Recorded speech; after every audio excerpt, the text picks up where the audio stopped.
मंगल कलश को सौभाग्यवती नारियां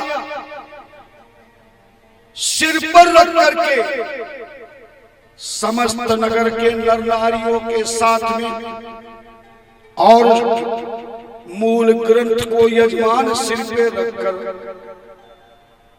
आगे आगे चलता हुआ बैंड बाजे ढोल आदि के साथ आगे उत्सव मनाता हुआ चले, नाच गान करता हुआ चले। मुख्य यजमान को कथा सुनाई जाती है, इसलिए उसे नियम संयम के द्वारा एक समय अन्नहार करे या फलहार खाए, जमीन पर सोए,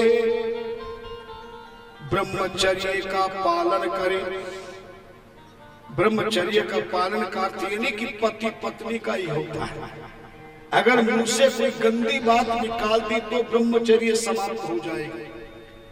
किसी के लिए मन में बुरा सोच लिया तो भी ब्रह्मचर्य समाप्त हो जाएगा। मन से, तन से और वचन से कोई ऐसा कार्य ना करे जिससे किसी के प्रति गलत भावना हो। पुरुष ओम नमः शिवाय और स्त्री ओम शिवाय नमः का जाप करना चाहिए। घर में केवल रहे तब भी भगवान की ही चर्चा करे, किसी लेन देन की चर्चा ना करे।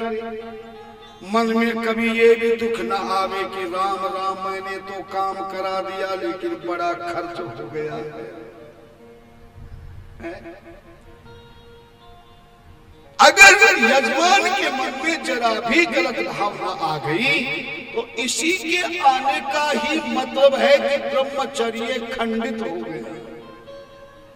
लोग ब्रह्मचर्य का मतलब केवल पति और पत्नी के सहयोग को ही मात्र समझते हैं। पत्नी के साथ रहे, पत्नी से बात करे, मगर सांसारिक बात की जगह अच्छी अच्छी धर्म की चर्चा करे, है ना। अपने पूरे परिवार में लहसुन प्याज राक्षसी भोजन ना करे। कोई कुछ भी कह देवे, क्योंकि दुनिया में आदमी कभी भी चैन से नहीं बैठ सकता। अब कोई बढ़िया कथा पंडाल बना के हम जैसों को बिठा दिया तो कई तो इसकी भी बुराई करेंगे। लगता है इसको नंबर 2 का पैसा कहीं मिल गया है ना। इस संसार में व्यक्ति की बुराई करने वाले ज्यादा होंगे, बड़ाई करने वाले कम होंगे।